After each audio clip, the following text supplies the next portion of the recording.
terjadi pembantaian oleh Yahudi di Gaza, tapi mereka tidak lagi membaca. Dipertontonkan kepada mereka potongan-potongan video. Mereka melihat dengan nyata, oh pernah terjadi seperti itu. Waktu kita pendek. Anda berusaha untuk memaksimalkan waktu ini agar kita faham antum berada di posisi yang mana dan apa yang harus antum lakukan. Ketika Nabi Musa,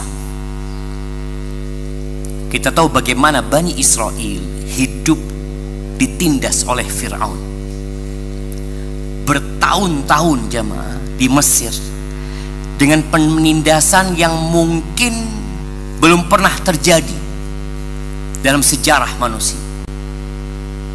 Tatkala bayi laki-laki lahir disembelih. Gimana ya ibu yang sedang mau melahirkan anaknya ditungguin sama tentara Fir'aun. Laki keluar sembelih. Gimana sakitnya hati mereka. Sampai akhirnya generasi muda Bani Israel habis. Ini menunjukkan bertahun-tahun Fir'aun melakukan itu. Akhirnya para pejabat negara menyampaikan kepada Fir'aun, kalau engkau bunuh semuanya, siapa yang akan bekerja nanti? Mereka membuat aturan, setahun dibunuh, setahun dibiarkan hidup. Nabi Musa lahir di saat kebijakan disembelih itu diberlakukan, dan Nabi Harun lahir pada saat kebijakan itu tidak diberlakukan. Jadi benar-benar mereka hidup dalam penindasan yang na'udzubillah. Setelah diselamatkan dari Fir'aun, ini cerita Bani Israel. Kita cerita nanti kaum Yahudi yang sampai di Palestina, yang di akhir zaman batu-batu pun akan memanggil setiap muslim yang ada di situ, mengatakan, hadza Yahudi wara'i faqtuluh. Ini ada Yahudi belakangku, kau bunuh dia. Mereka ingin menghabiskan manusia yang tidak cocok sama mereka, yang tidak mengikuti keinginan mereka.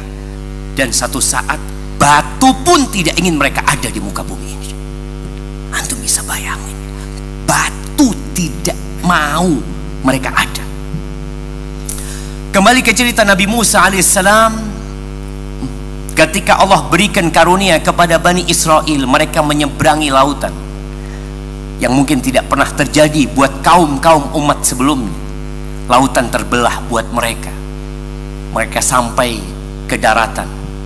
Lalu Allah Azza wa Jalla memerintahkan kepada mereka, sebagaimana Allah ceritakan di surat Al-Maidah ya, di ayat 21 sampai ayat 26. Nabi Musa mengatakan kepada kaumnya, ya qaumi dkhulul ardal muqaddasata allati kataballahu lakum. Wahai kaumku, kalian masuklah ke bumi yang suci, negeri yang disucikan, yang Allah tetapkan untuk kalian. Wala tartaddu ala adbarikum fatanqalibu khasirin. Kalian jangan mundur, kalian akan jadi orang-orang yang merugi. Tapi apa yang dikatakan oleh Bani Israel? Mereka mengatakan, qalu ya Musa inna fiha qauman jabbarin.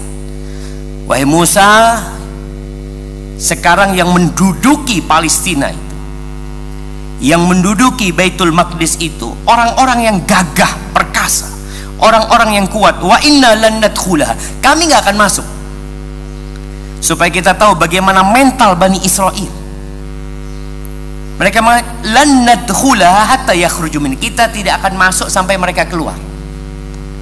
Fa in yakhruju minha fa inna dakhilun, kalau mereka keluar baru kita mau masuk. Mereka mau masuk tanpa berjuang. Nah, qala rajulani minal ladzina yakhafun. Ada dua orang. Jadi kalau dilihat, ada oknum yang taat kepada Allah, kebanyakan malah nggak taat. Biasanya kan oknum selalu yang nggak benar. Ini yang benar malah cuma oknum. Di antara mereka yang banyak itu ada 2 saja yang mengatakan minalladzina yakhafuna an'amallahu alaihim, ya Allah, Allah kasih kepada mereka nikmat. Apa nikmat itu? Nikmat itu namanya al-khauf minallah, rasa takut kepada Allah Azza wa Jalla. Mereka mengatakan udkhulu alaihimul bab, kalian masuklah, katanya. Kita serang mereka lewat pintu yang ada di situ. Fa idza dakhaltumu fa innakum ghalibun, kalau kalian masuk kalian menang.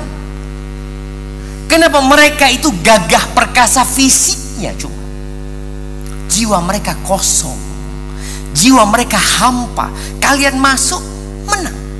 Ada jemaah orang yang secara penampilan gagah perkasa, ya, ketika diserang langsung mengkeret. Itu yang dikatakan oleh 2 orang ini.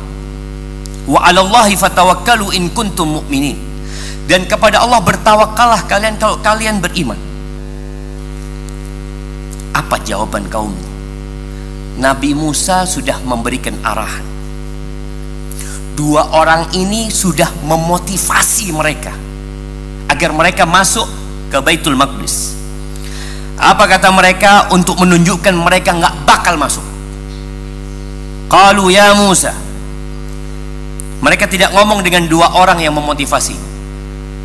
Mereka berkata kepada Nabi Musa alaihissalam, ya Musa, inna lan nadkhulaha, sesungguhnya kami tidak akan pernah memasukinya abadan, selama-lamanya. Mereka menekankan bahwa mereka tidak akan masuk selama-lamanya. Madamu fi, selama mereka di sana kita gak akan masuk. Fadhhab anta wa rabbuka, engkau silahkan pergi bersama Tuhanmu. Bayangin jemaah, bagaimana Bani Israel ini,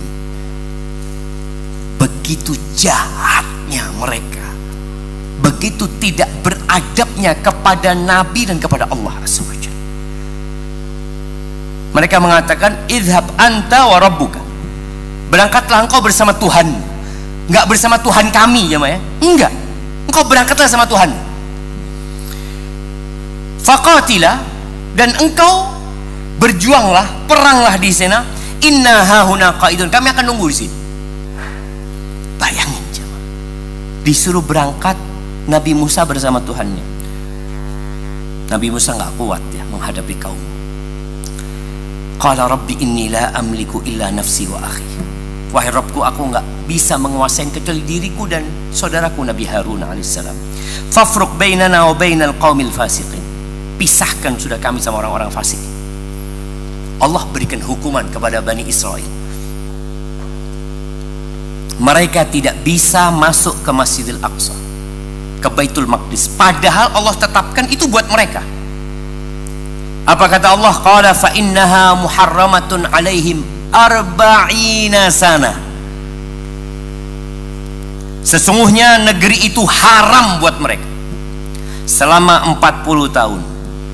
Yatihuna fil ard, mereka akan tersesat di muka bumi ini. Fala ta'sa 'alal qaumil fasikin, udah engkau jangan bersedih menghadapi orang-orang fasik. Ahibati fillah, sebenarnya Palestina itu punya siapa sih? Semua mengklaim mereka punya hak di tanah itu, dan kita umat Islam juga mengklaim itu tempat Isra-nya Nabi kita Muhammad alaihi salatu wassalam. Itu kiblat pertama umat Islam, itu negerinya para nabi. Kita mengklaim itu. Di surat Al-A'raf ayat 128, Nabi Musa mengatakan kepada kaumnya tentang hak kepemilikan bumi itu punya siapa. Beliau mengatakan kepada kaumnya, qala Musa liqaumihi ista'inu billah wasbiru. Musa berkata kepada kaumnya, kalian minta tolonglah sama Allah. Allahumma sayyiban nafi'an, Allahumma hawalaina wala alaina. Ista'inu billah, minta tolonglah kalian kepada Allah dan sabarlah kalian. Minta tolong sama Allah dan sabar. Karena ada orang minta tolong tapi nggak sabaran. Dia bertanya-tanya, kapan kok nggak turun-turun pertolongannya Allah? Aku sudah berdoa, aku sudah berusaha, aku sudah berupaya. Sabar. Nabi Nuh 950 tahun berdakwah menghadapi kaum. Nabi kita Muhammad alaihi salatu wassalam 13 tahun di Mekah, ditindas, dimaki, diusir, bahkan mau dibunuh alaihi salatu wassalam. Sebagian kita nggak sabar. Maka Nabi Musa mengatakan, minta tolong sama Allah dan bersabar. Kenapa? Innal arda lillah. Bumi ini milik Allah. Yurithuha man yasha'u min ibadi. Yang Allah wariskan bumi itu kepada siapa yang Allah kehendaki dari hambanya. Ingat, bukan siapa yang Allah cintai. Bukan siapa yang Allah cintai, tapi siapa yang Allah kehendaki. Maka kita lihat bagaimana 40 tahun Bani Israel nggak bisa masuk ke Palestina. Terus siapa yang berkuasa di Palestina? Orang-orang kafir, orang-orang musyrikin di sana. Supaya kita tahu, tatkala Allah memberikan sesuatu kepada antum, itu bukan jadi tanda cinta Allah buat antum.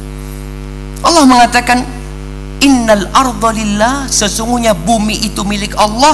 Allah wariskan kepada siapa yang Allah kehendaki.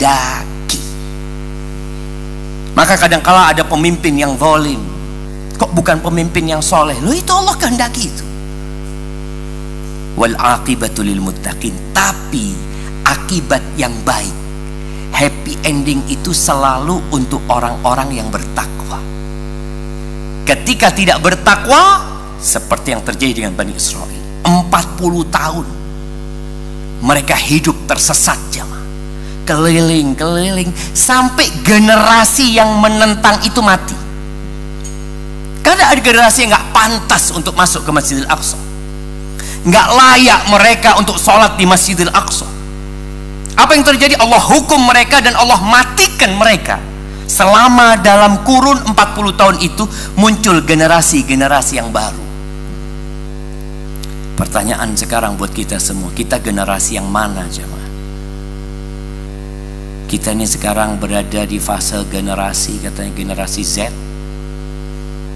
generasi strawberry, yang selalu peduli dengan penampilan, yang kalau dipencet dikit, ya, ahibati fillah. Kemudian Baitul Maqdis itu diserahkan kepada Umar bin Khattab radhiyallahu anhu. Bagaimana kemudian berada di tangan umat Islamnya, yang pada saat itu Yahudi sudah diusir dari Palestina, dari Baitul Maqdis. Siapa yang berkuasa? Romawi. Ketika Romawi berkuasa, Yahudi tidak bisa melaksanakan ibadah mereka dengan nyaman. Pemimpin mereka yang ada di Ilya, di Yerusalem pada waktu diutusnya Nabi alaihissalam, siapa namanya? Heraklius. Heraklius ini dapat surat dari Nabi alaihissalam. Ketika dapat surat dari Rasul sallallahu alaihi wasallam, Heraklius berdialog dengan Abu Sufyan. Ana singkat ceritanya. Setelah terjadi dialog untuk mencari tahu tentang informasi yang akurat berkaitan dengan yang ngirim surat kepada Heraklius ini, subhanallah, kemarin ana di Jordania, kita sempat ke benteng, satu-satu bentengnya umat Islam yang pembangunannya diperintahkan oleh Salahuddin Al-Ayyubi. Ana lupa nama benteng itu. Kalau nggak salah di situ kita melihat surat Nabi Shallallahu Alaihi Wasallam kepada Heraklius. Ila Herakl Azimir Rum min Muhammad Rasulullah SAW ila Herakl Azimir Rum. Subhanallah jamaah.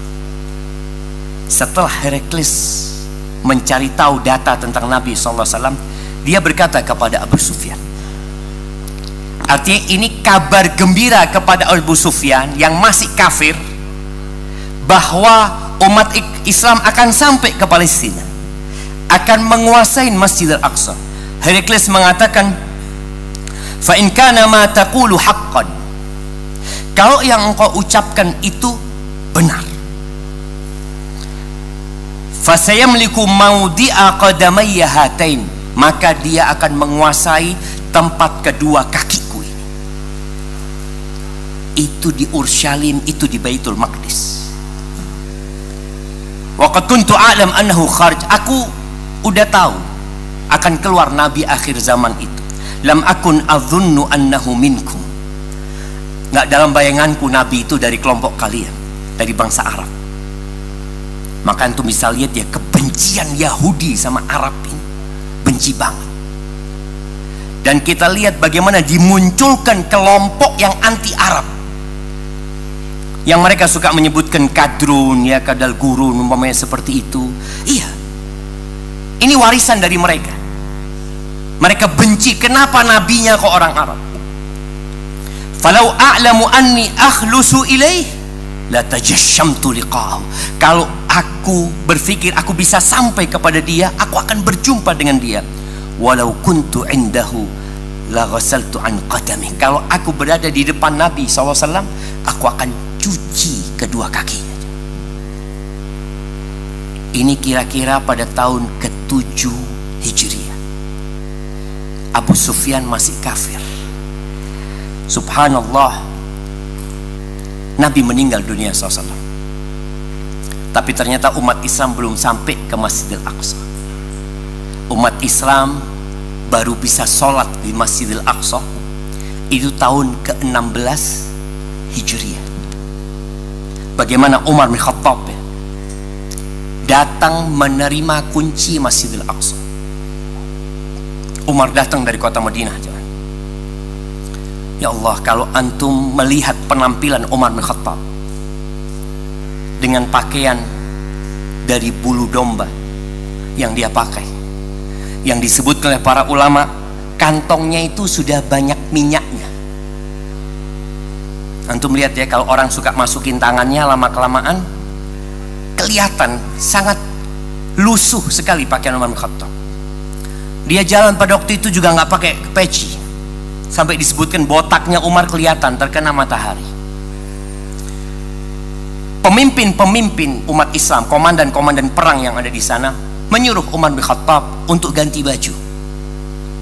Sampai Abu Ubaidah ibn Jarrah ya, beliau mengatakan, apa engkau nggak pakai baju putih aja supaya kelihatan ya keren gitu ya, bersih. Kemudian kau jangan naik onta. Engkau bersama komandan-komandan perang ini bagaimana naik kuda semuanya, kan kelihatan kalau pakai baju putih semuanya naik kuda, kan keren banget gitu. Umar ini jemaah, setan kalau berpapasan sama Umar itu cari jalan lain. Bagaimana dia mendidik sahabat untuk hidup zuhud, untuk hidup sederhana.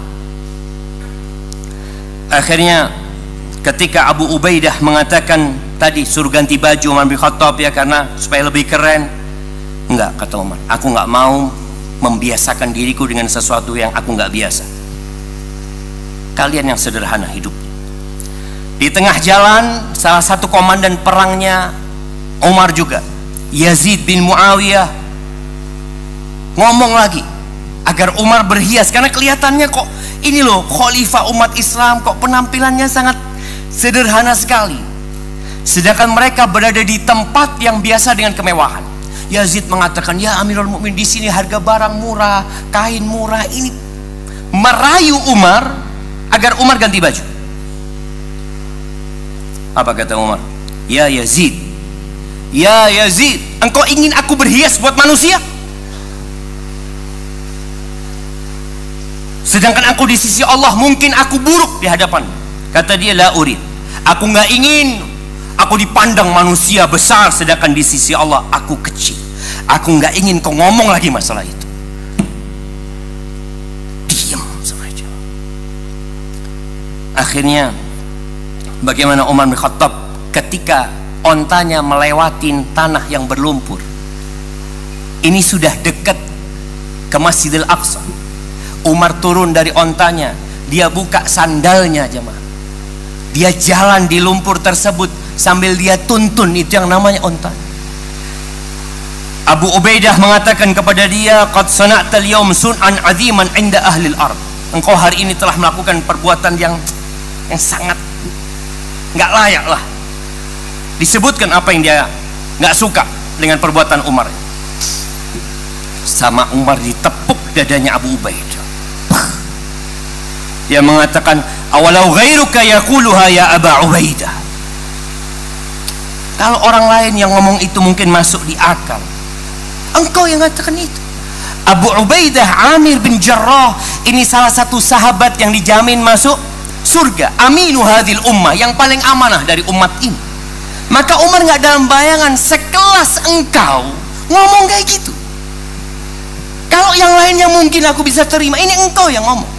Apa kata Umar? Innakum kuntum adzallan nas wa ahqaran nas wa aqallan nas. Kalian ketahuilah, kalian itu orang yang paling hina di antara semua manusia, yang paling sedikit, yang paling dina di antara semua manusia. Fa'azzakumullah bil Islam. Allah memuliakan kalian dengan Islam, bukan dengan pakaian, bukan dengan penampilan. Famahma tatlubul izza bi ghairihi yudhillukumullah. Kalau engkau cari kehormatan di selain Islam, Allah akan hinakan kalian. Antum bisa bayangin betapa hinanya kita hari ini. Umat Islam yang jumlahnya hampir 2 miliar melihat saudara-saudaranya dibantai. Tiap hari kita dapat video baru, dan kita tidak bisa berbuat apa-apa. Antum bisa bayangin bagaimana kita ingin memberikan bantuan kemanusiaan. Orang ngumpulkan uang, sekarang kita kumpulkan uang. Di beberapa negara mereka kumpulan triliunan jamaah. Bagaimana truk-truk kontainer itu tertahan di perbatasan Gaza. Kenapa nggak bisa masuk? Kenapa? Nunggu tanda tangan Israel, nunggu kesepakatan dari mereka jemaah. Hina kita ya. Berapa jumlah mereka jemaah? Jumlah kita hampir 2 miliar. Itu yang terjadi sama kita. Maka Umar mengingatkan sejak zaman dulu, kalau kalian cari kehormatan, kemuliaan di selain agama kalian, Allah akan hinakan kalian. Ahibati fillah. Iya, akhirnya Masjidil Aqsa di tangan umat Islam. Orang-orang Nasara, orang-orang Yahudi hidup dalam keamanan. Sampai terjadi perang salib. Ketika perang salib terjadi, siapa yang menguasai Masjidil Aqsa? Siapa yang tahu? Nah, siapa? Nasara? Enggak. Ketika perang salib, ketika kaum Nasara mau menguasai Masjidil Aqsa, siapa gubernur yang berkuasa di Masjidil Aqsa? Belum Salahuddin Al-Ayyubi. Maka di sini anak ingin antum baca sejarah. Jamaah yang menguasai Syiah Fatimiyah dari khilafah Ubaidiyah yang ada di Mesir. Mereka yang menguasai. Mereka yang ngurusin Masjidil Aqsa, mereka yang pegang. Karena kita tahu kondisi umat Islam pada waktu itu berpecah-pecah ya. Di Syam ada pemerintahan, di Mesir Fatimiyah, Ubaidiyah, yang mereka mengaku keturunannya Fatimah tapi mereka dusta sebenarnya. Mereka Syiah Batiniyah. Yang di Mesir azan itu ditambah dengan asyhadu anna aliyan waliullah, hayya ala khairil amal. Itu kondisi negeri Islam. Dan Palestina di bawah kekuasaan mereka. Tahun 16 dipegang sama umat Islam. Kemudian pada hari Jumat di bulan Sya'ban tanggal 22 tahun 492 Hijriah, Masjidil Aqsa runtuh, dikuasain oleh Salibiyin, oleh kaum salib jamaah. Ini bertepatan dengan tanggal 15 Juli tahun 1099. Itu hari yang benar-benar nggak bisa dilupakan. Bagaimana orang-orang Nasara tatkala menguasai Masjidil Aqsa, mereka membunuh umat Islam.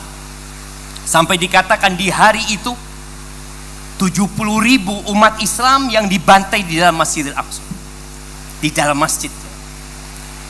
Anda membaca sejarah, ada pertanyaan, kemana pasukan yang dikirim oleh negara Syiah yang ada di Mesir? Fatimiyah, Ubaidiyah ini kemana? Ada banyak yang misteri dalam peristiwa itu.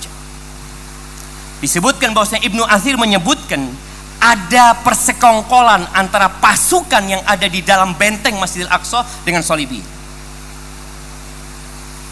Jadi rakyat di Palestina yang di Masjid itu ditinggal sama tentara-tentara. Disebutkan bahwasanya tentara-tentara dari Mesir itu dipindah ke Askolan. Askolan itu perbatasan dengan Gaza, kemudian nyebrang ke Mesir dengan aman. Makanya sampai ada yang meragukan sepertinya ada kesepakatan antara mereka dengan Nasara pada waktu itu. Ya sudah, negeri yang tidak ada tentaranya, tidak ada pasukannya, habis. Ahibati fillah. Ya. Bagaimana Salahuddin kemudian bisa mengalihkan Masjidil Aqsa? Ahibati fillah, kalau Anda melihat ya, kalau antum baca sejarah juga, terjadi perang saudara di Khilafah Fatimiyah yang di Mesir. Akhirnya mereka minta tolong dari pasukan yang ada di Syam, dari negara As-Salajiko, dari Ayyubin, untuk menggulingkan negara yang ada di Mesir. Disitulah kejadian pertama kali Salahuddin masuk ke Mesir. Yang awalnya dia menjadi menteri, lalu dengan matinya Khalifah Fatimiyah selesai, diambil oleh Salahuddin Al-Ayyubi. Itu peristiwa pada tahun 567. Kita lihat ya, umur Salahuddin pada waktu itu 32 tahun. 567, gugur diambil oleh Shalibiyin pada tahun berapa jemaah? Anak kok jadi lupa jemaah.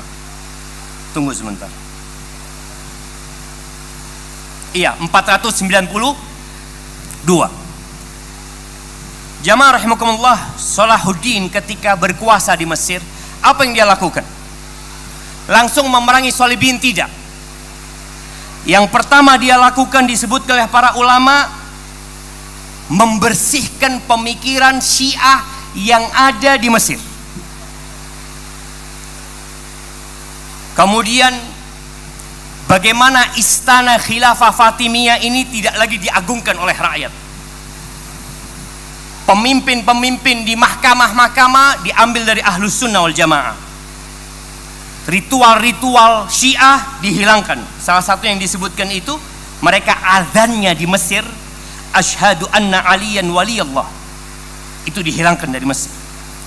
Kemudian para khotib ketika sholat Jumat, mereka tidak lagi mendoakan Khalifah Fatimiyah. Yang didoakan adalah Khalifah Abbasiyah yang ada di Baghdad. Benar-benar Salahuddin mengembalikan Mesir menjadi Ahlus Sunnah wal Jamaah. Kemudian di tahun 583, setelah umat Islam benar, ahibati fillah, Shalibiyin itu bisa masuk ke Palestina karena umat Islam sudah jauh dari agamanya. Satu kampung yang berisi ratusan orang itu hanya butuh 10 jawara dari Shalibiyin, mereka tunduk. Mereka menyerahkan diri mereka, menyerahkan harta mereka, kalau tidak mereka kabur. Maka Salahuddin berusaha untuk membenarkan akidah umat Islam, membenarkan iman mereka Karena ahibati fillah, kita itu berperang bukan dengan jumlah, berperang bukan dengan persenjataan. Kalau antum baca sejarah bagaimana umat Islam jumlahnya 300 memenangkan peperangan yang melawan jumlahnya 1000.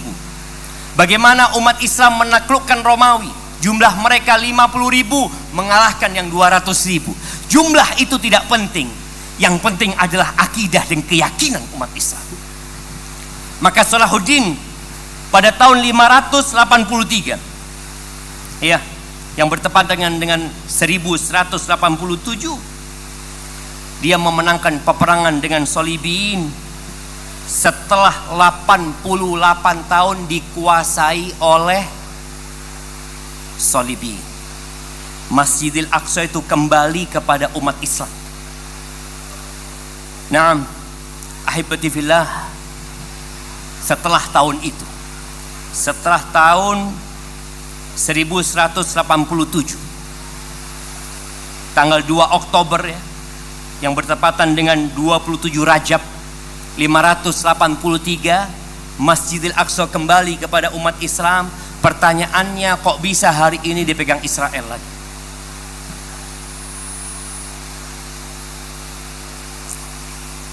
Apa yang terjadi dengan umat Islam? Ingat, bumi ini milik Allah.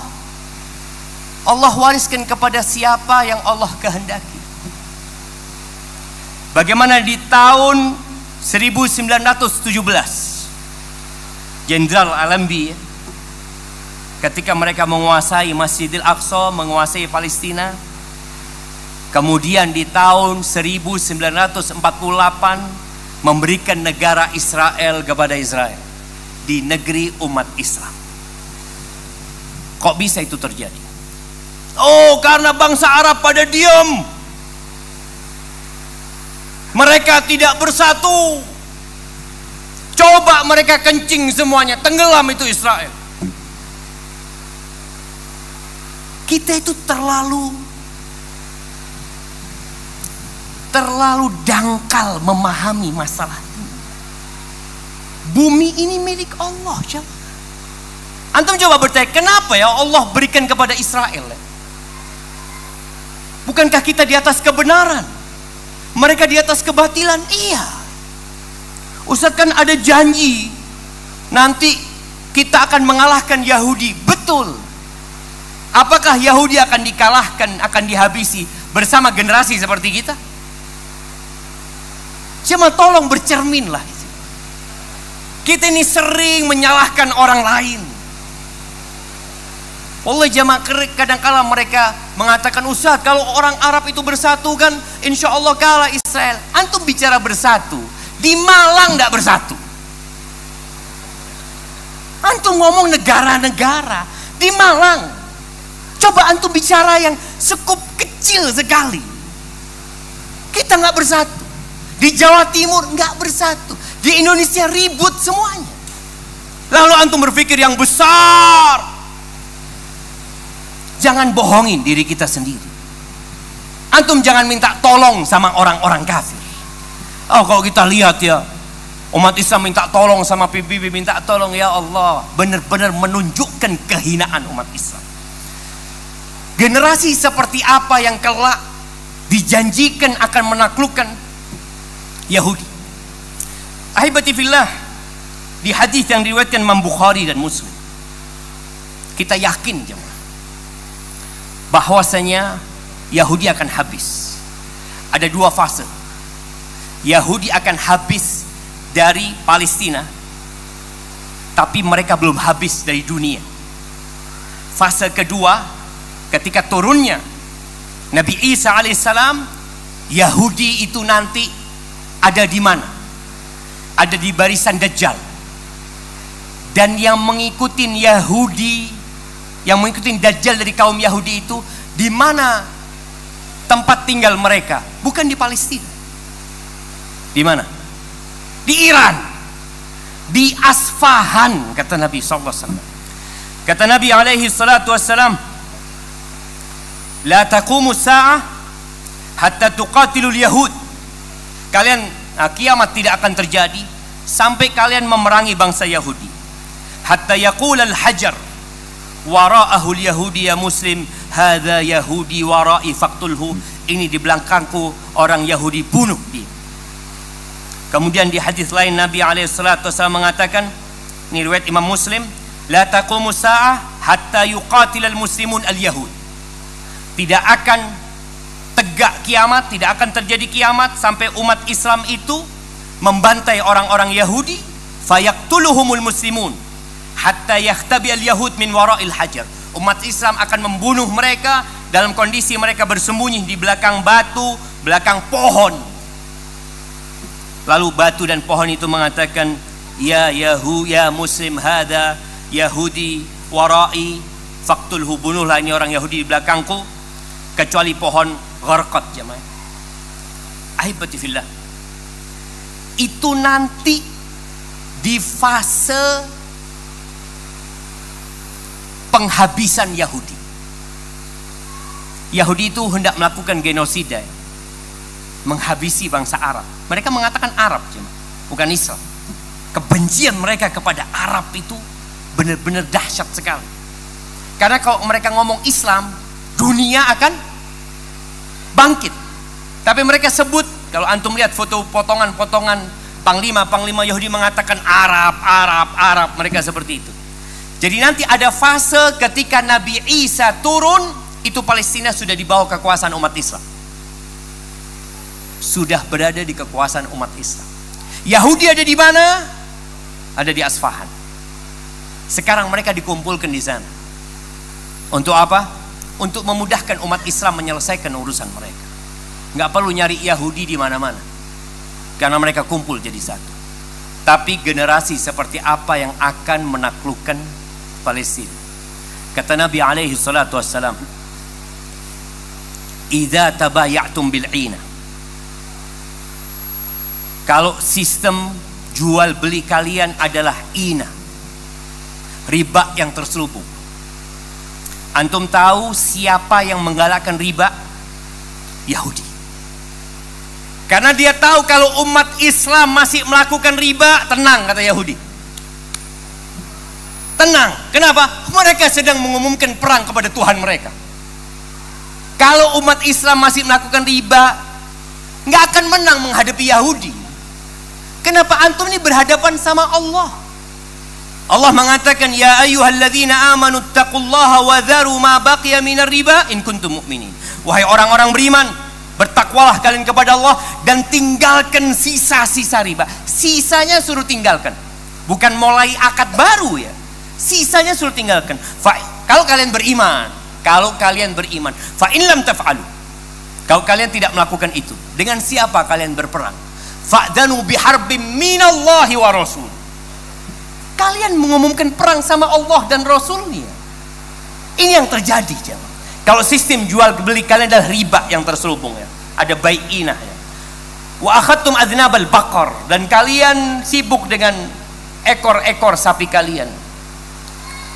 Wa raditum bizzara, kalian sibuk dengan pertanian kalian. Masya Allah, apalagi di Malang ya, orang sibuk dengan Masya Allah dunia mereka, dengan wisata mereka, dengan hiburan mereka. Wa taraktumul jihad, dan kalian meninggalkan jihad di jalan Allah. Apa yang akan terjadi? Sallatallahu alaikum dzullan, Allah akan menimpakan kepada kalian kehinaan. Bukan Yahudi yang membuat kita hina, bukan Nasara yang menyebabkan kita hina, perbuatan kita sendiri, jemaah. Dan Allah menimpakan kepada kalian kehinaan. Dan ini yang kita lihat, hina, teriak-teriak di sana, teriak-teriak di sini, tetap dibantai sama Yahudi. Antum mau minta tolong sama siapa? Dibantai saudara-saudara kita, bayi-bayi dibantai, dan kita hanya nonton, jemaah. Ya kita nggak kepingin nonton, gimana kalau nggak nonton? Sedangkan dosa-dosamu melilitmu yang menyebabkan kehinaan saudara kita. Umat Islam ini satu aja. Umat Islam yang di Palestina, umat Islam yang ada di Bosnia, umat Islam yang ada di Rohingya, satu, sama dengan kita. Tatkala sebagian orang berbuat dosa, bukan berarti yang lainnya aman. Allah akan menimpakan kepada kalian kehinaan. La yanzi'uhu Catat dan camkan, tidak akan dicabut. Allah nggak akan mencabut. Sampai kapan? Hatta tarji'u ila dinikum, sampai kalian kembali kepada agama kalian. Maka kalau bicara antum ingin saudara-saudara kita selamat, tolong selamatkan diri antum dulu. Tolong kita perbaiki rumah kita, kita perbaiki tetangga kita. Bagaimana yang namanya riba nggak ada. Sebagian umat Islam mengatakan, oh kalau nggak riba Ustaz, nggak bisa punya rumah Ustaz, nggak mungkin punya mobil. Bayangin ya, bagaimana ditanamkan oleh Yahudi tadi, umat Islam nggak boleh lepas dari riba, karena Yahudi takut. Antum bisa bayangin ya, Yahudi melakukan itu di sana, dilihat oleh dunia, dan nggak takut Yahudi jemaah. Takut sama Mesir, takut sama Iran, takut sama Saudi Arabia, takut sama Indonesia. Nggak ada. Di hadis yang lainnya, Nabi SAW mengatakan, yushiku an tada'a alaikumul umam.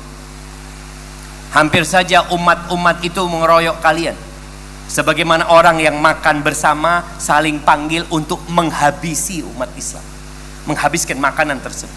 Sahabat bertanya, awamin qillatin nahnu yawma idzin? Kita dikeroyok karena jumlah kita sedikit. Nabi mengatakan alaihi salatu wassalam, bayangin Nabi menyampaikan ini ketika di masa kejayaan umat Islam. Beliau menceritakan yang akan terjadi dan sudah terjadi. Di masa Salahuddin, sebelum Salahuddin sudah terjadi. Bagaimana Nabi alaihi salatu wassalam mengatakan, bal antum yauma idzin katsir, jumlah kalian banyak.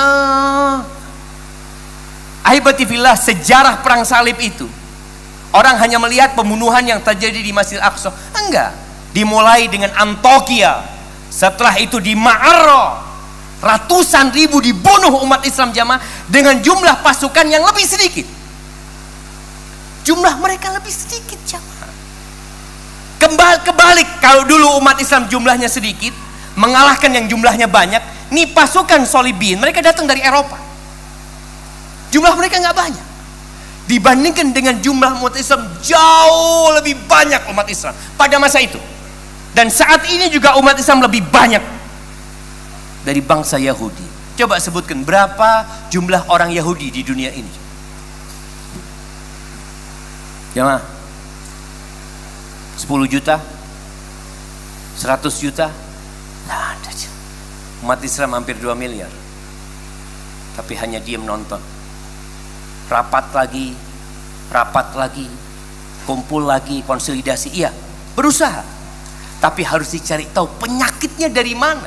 Nabi SAW mengatakan, kok bisa jumlah yang banyak dikeroyok sama yang sedikit, dikalahkan sama yang jumlahnya sedikit? Nabi mengatakan SAW, wala yanzi'annallah min qulubi aduwikumul mahabata minkum. Allah akan mencabut rasa gentar, rasa takut musuh kalian kepada kalian. Kalau dulu orang musyrik, orang kafir dengar umat Islam takut mereka jemaah. Sekarang Allah cabut. Yang mencabut siapa? Allah mencabut. Enggak lagi takut mereka menghadapi umat Islam. Wala yulqiyanna fi qulubikumul wahan. Kalian akan dikasih penyakit kelemahan. Apa kelemahan itu? Hubbud dunya wa karahiyatul maut. Cinta dunia dan takut mati. Riba itu salah satu tanda orang cinta dunia.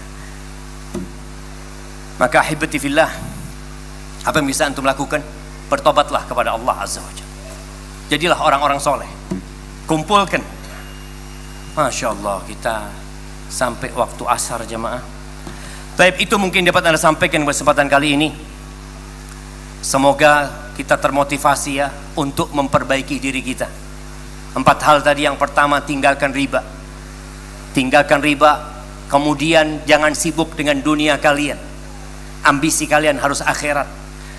Dan kita harus kembali kepada agama kita dari semua lini kehidupan. Bukan hanya jenggotnya yang islami. Oh Masya Allah. Akhlaknya harus islami. Akidahnya harus islami. Muamalatnya harus sesuai dengan nama kita. Aqulu qawli hadha. Wa astaghfirullah li wa lakum wa lisairil mu'minin wal mu'minat fastaghfiruh innahu huwal ghafurur rahim. Jamaah mohon maaf karena nggak bisa lama-lama. Ana diculik ke sini karena ada acara lanjutan di tempat lain. Jazakumullah khairan. Kembalikan ke moderator. Barakallahu fikum.